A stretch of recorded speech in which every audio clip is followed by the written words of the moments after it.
Hey guys, it's Selwen here, today talking about the Fire Mage. Now Fire is that mage spec that is always in a weird spot at the start of expansions. It's highly stat dependent in its nature, requiring a lot of critical strike not only to pull decent numbers, but to actually play as it's intended, as low crits usually means not so frequent procs like Hot Streak and hitting ups for those delicious pyros, making the pace of the overall spec rather slow.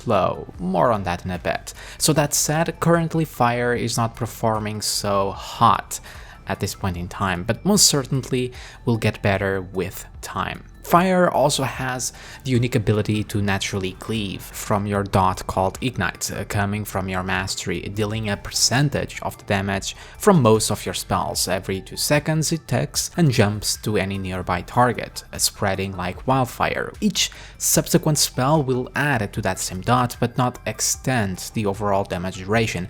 Think of each application of Ignite as separate little dots on its own little timers, and together they formulate the Ignite debuff as a whole. This sometimes can be amazing as you permanently damaging anything in sight together with your other abilities, and makes your AoE and cleave rather powerful and fun, though at times can make things awkward, like damaging things which were not meant to be damaged. You also have something precious that the other mage specs don't, which is the "oh shit I died but thank god that saved me" passive. All of that said, let's jump into the talent. So here on the first tier they are primarily single target based talents, with Firestarter being a particular interesting one. Your Fireball and Pyroblast will always deal a critical strike above 90% of HP. What this will basically do is make your openers far more impressive, as it will act as a mini combustion, meaning you're gonna get constant hot streaks for all of them delicious pyros. So this can be amazing for raid bosses where those first 10% of HP are long enough for you to take advantage. Outside of that, such as dungeons, it doesn't function all that well. It works, but the window of it is extremely small, as trash mobs and the like will go below 90% rather quick, so take that in mind when taking this. Searing Touch is kinda taking the health percentage idea, but instead offering an execute type of window. Any mob below 30% of HP will allow your Scorch to deal 150% more damage and be a guaranteed crit. A Scorch is basically like your Fireball filler, but dealing less damage but casting much faster and usable while moving. With this, however, below 30%, it will equal the Fireball damage, if not higher, granting far more mobility and a lot more hot streaks for pyros, essentially executing mobs to death with pyroblasts in their faces. On bosses where you can take advantage of this, make sure to take it.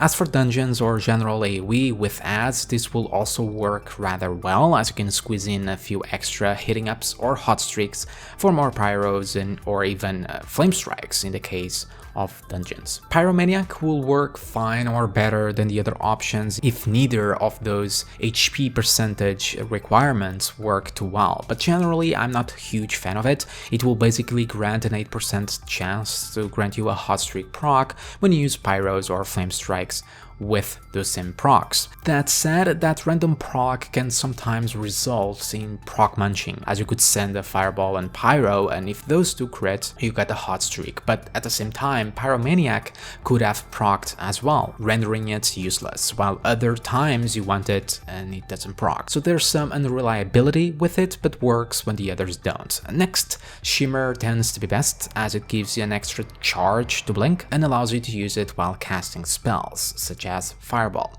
vastly improving your mobility. Blazing Soul does grant higher survivability for extra barriers, so if you don't need the mobility, and Blast Wave is pretty decent, the only option to actually deal some damage, and can be good in dungeons as it grants a pretty powerful slow if your team so lacks. Third tier, we get Rune of Power. Now, the rune increases your spell damage by 40%, which is a lot, making it an awesome choice to combo with Combustion and other cooldowns. That said, it heavily restricts your mobility to make proper use out of it. So if you feel comfortable to take it, do, but take in mind it won't work for every fight and situation. Incanter's Flow, in turn, is far easier to use, just passively increases your damage, slowly decreasing and increasing over time. When you put in the numbers, it is worse than Rune of Power, but is permanently up and not restricting you into a specific area. So it will be better to take it if you can't or you are not being able to fully take advantage out of a Rune of Power. As for Mirror Image, is alright but rather weak at this point in time. Then next we get Flame On, and is practically must to take, reducing the cooldown of Fire Blast by 2 seconds and giving an extra charge up to the 3.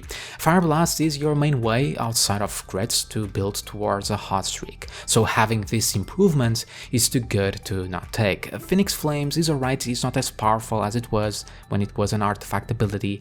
It technically does the same as Fire Blast but doesn't work as nicely, and you will see why in the rotation part. It can work okay for dungeons as it cleaves and applies Ignite, and I personally enjoy it more there. That said, when you put in 101, Flame On will provide more Fire Blasts and in turn more procs in the end. Alexstrasza's Fury is decent for dungeons, but without the Lego from Legion, makes it a less of an appealing choice.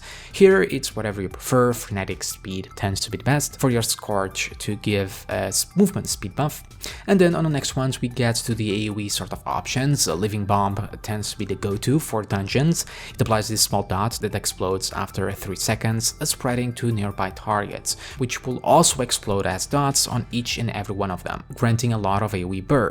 Just as a side tip, try to always place Living Bomb on the lowest HP target or on one that is about to die, as if they do, it will immediately spread and shorten the explode timer. Now that said, Flame Patch can also be really good, but is more of a niche, granting your Flamestrike a strong dot for 8 seconds on the same place that you used it. Now, if the targets live long enough for that dot to tick and it's more than 4 to 5 targets, it will be good. But when you take in consideration the amount of movement involved in dungeons, such as if the tank moves mobs away, bye-bye Flame Patch, if the targets die too fast, bye-bye damage, so there's quite a lot of cons with this talent, but when it works rather well. Conflagration is in turn the single target option, just granting an extra dot to your fireball, dealing damage all around, so decent for small cleaving situations or again, just to take for a single target. And then on the last tier we get Meteor, which is really cool, does a lot of damage and applies this burn area, kinda like Flame Patch. And currently it seems to be the best option to take both in AoE and single target. That said, in AoE the damage is spread on all targets, so make sure that the mobs or adds will stay in the burn area. In single target I will talk later on how to properly use it. Pyroclasm is the most fun personally when consuming hot streaks. There's a 15% chance to get a proc to make your next hardcast pyro to deal 225% more damage, and you can have up to 2 charges. Currently though, Meteor is more reliable in terms of damage output, even in single target, which is kinda sad, but the damage difference isn't a lot, so you can take Pyroclasm if you prefer gameplay over the slight number inferiority. Kindling isn't too bad. Most of your spells crits will reduce combustion CD, so this can work for heavy cleave, just to make those ignites extra powerful more regularly. Or if you know the fight duration and see that Kindling will allow for 1 or more uses out of combustion, so it's a bit of a niche currently. Now with that done, let's talk about your rotation and priorities. As Fire, your main priority is gonna come from procs, called Hitting Up and Hot Streak that I've been mentioning before. Contrary to most procs from the game or specs such as Frost, they aren't completely random. Instead, they proc if you crit with either Fireball, Scorch, Fire Blast, Phoenix Flames, and Pyroblast. Once you crit, you gain the Hitting Up buff, seen as the smaller aura here on the screen. So you enter this sort of window where you need to crit again to gain the hot streak part of the buff. If you don't, you're gonna lose that Hitting Up and you're gonna have to start from scratch. In short, something that you want to avoid as much as possible. Hot streak is your goal. If you do reach that hot streak, non-crits no longer break the buff and it's gonna allow you to cast a Pyroblast or Flamestrike instantly. On themselves, they have really long cast times, so you never want to use them outside of the procs. So you just start hitting a mob with a fireball. Doesn't deal too much damage, but is your spammable like filler ability that you're gonna use when nothing else is available. Basically what you fishing here is for you to crit so you can get that hitting up buff. With Firestarter, you know that's gonna happen with the first one, but without it, in most situations you're just gonna have to hit till it happens.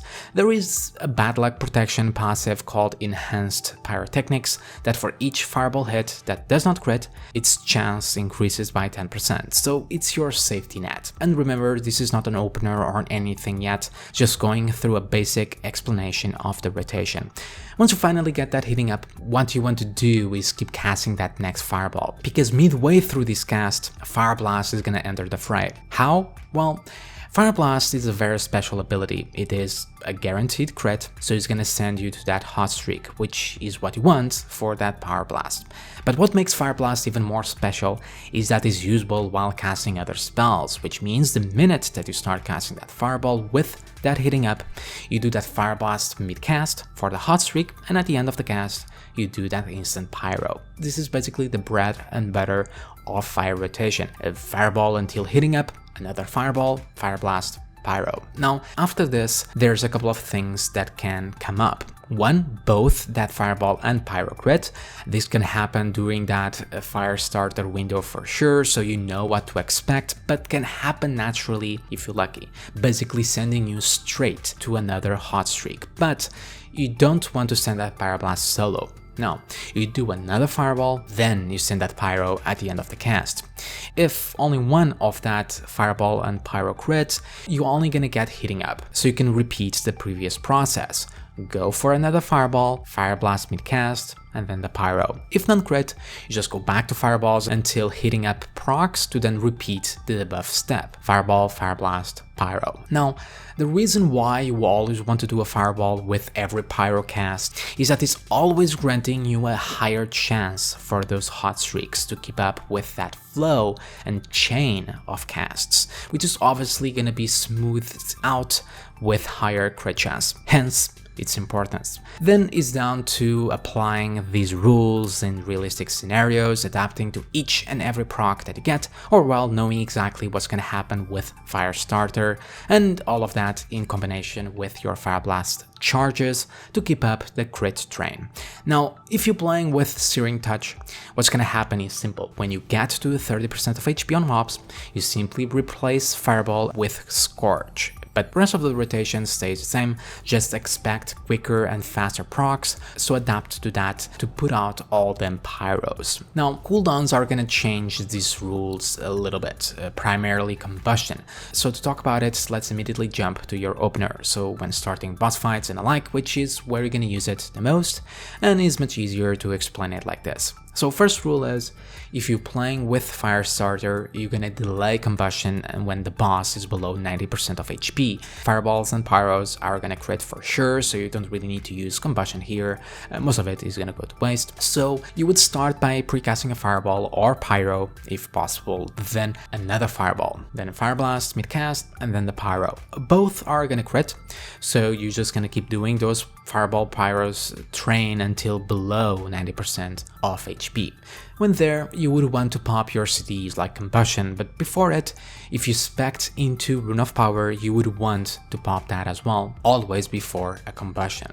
Without Fire Starter, you would solely precast a pyro or fireball if possible, and then do your Rune of Power. Runes of Power is just a way to boost your combustion further. You have up to 2 charges, so you want to keep them on cooldown at all times, but always reserve one for every single combustion use. Another spell to use with Rune of Power is Meteor, if you spec'd into it. So by following those 2 spells cooldowns should give you an idea of when to use a Rune of Power. Now, Combustion is out of the global cooldown, meaning you can click it while doing other things, a rare feature now found on CDs, which means if you do have Meteor, the minute Rune of Power finishes casting, you want to pop both Meteor and Combustion. Meteor takes just a couple of seconds to come down, but is crucial to combo with those 2 CDs for a pretty huge hit. And remember, Meteor triggers Ignite as well, and another effect of Combustion is that it's increasing your mastery based on your crit chance, meaning your Ignites are extra powerful during Combustion windows. Meteor is just gonna feed that even more. And don't worry, Meteor doesn't affect eating up in any way, shape or form, and after this, just use Meteor on cooldown. Now, once that's set up, you're gonna enter your combustion rotation, and the goal here is just to cast as many pyros as you possibly can in this short window. So what you want to do is, if you manage to enter combustion with a heating up proc, you simply go Fire Blast, Pyro, Fire Blast, Pyro, just chaining those spells back to back to get pyros out quick.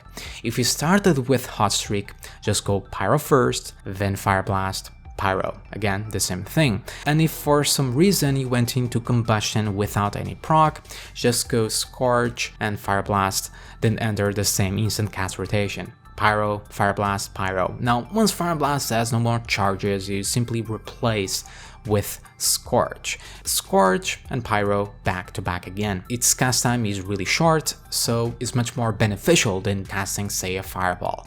If Fire Blast gets off city midway through that, it will take priority again, and if for some reason you happen to be using Phoenix Flames, you switch for it instead after the Fire Blasts. Since your goal with Combustion is to get as many pyros as possible and quick, using Combustion mid-fight will take some preparation, as in trying to go in with as many Fire Blast charges as possible, so at least 2 with Flame On and with 2 Phoenix Flames if you're using, and of course Meteor and Rune of Power. Once Combustion fully ends, you just go back to your regular rotation and management of procs like before. So in the end, your Combustion window is what you can find to be the most complex about your Fire Mage, but this will depend on your talents. Fire Starter, Rune of Power and Meteor will add a lot more buttons to click and more setup. Without them is rather straightforward, just instant casts. Now there's actually one talent that I haven't mentioned, which is the Pyroclasm procs and where it fits in your rotation. Like Meteors, you want to use them with Rune of Powers if possible and if you spec into them, but contrary to Meteors,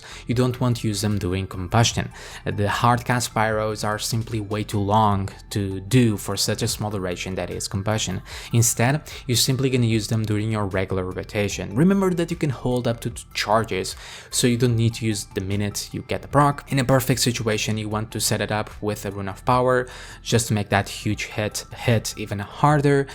Just take in mind, Rune of Power cooldown, you want it ready for your next combustions.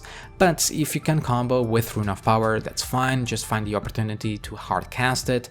Take in mind, it's a pretty long cast time, so make use of Shimmer if necessary. If you happen to have Heating Up active while casting, remember you can use a Fire Blast to get a Hot Streak, so you can send 2 pyros in the end. This is in fact the best way to do it, so you can get 2 spells straight off for a higher chance at the next procs, just like the Fireball Pyro idea of before. And well, there's actually a way Pyroclasm procs can benefit from Combustion, that is, if you can time them to a point where Combustion will be ready to use, and right when that hard cast Pyro is about to launch, you pop Combustion, making that crit without taking any of its uptime. But again, this is more of a perfect world type of situation and setup. With all of that covered, what about AoE? Well, not a lot will change, just Flamestrike and Living Bomb will enter the fray. Living Bomb should be your main priority and to be used on cooldown. Living Bomb works rather well with Combustion, so if you're looking for a lot of AoE burst, that's one way to do it. Flamestrike will be used when you normally used Pyroblast on 3 targets or more. Now Flamestrike will not benefit your procs, making the chain of spells harder to do. That said, Flamestrike shouldn't really be spammed unless there's 5 or more targets available, so you'd use it once you are around 3 targets just to spread an ignite, then go back to Pyroblasts. Why? Well, you can get them out much faster than Flamestrikes, and Pyroblasts will apply a bigger ignite which will then spread. But on 5 targets or above, feel free to spam them. As for Dragon's Breath, it's worth to blink in and put one out with or without Alexstrasza's Fury talent and on cooldown. Besides that, keep with the normal rotation with the same rules as before and with Living Bomb on cooldown. And that covers it all. Now, as for some side notes, if any movement is involved, remember that you can use Scorch while moving and you can use Shimmer while casting. So as a Fire Mage, there's not an excuse to stop doing damage. And another one is try to minimize target switching at all costs. Remember, your Ignite dot stacks on top of each other. If you target switch for no reason, your ignites are gonna get weaker, so unless there's a priority target, stick to that same target. Now, as for Azerite traits, you can see in the background which ones are currently best for fire, but like everything related to gearing is best to sim to find out what's best for your character. Most of them are passives, but there is one trait called preheat, where Scorch increases fire blast damage for 30 seconds, so it's worth firing a Scorch in place of a fireball at the start of fights and keep that buff up for some extra damage.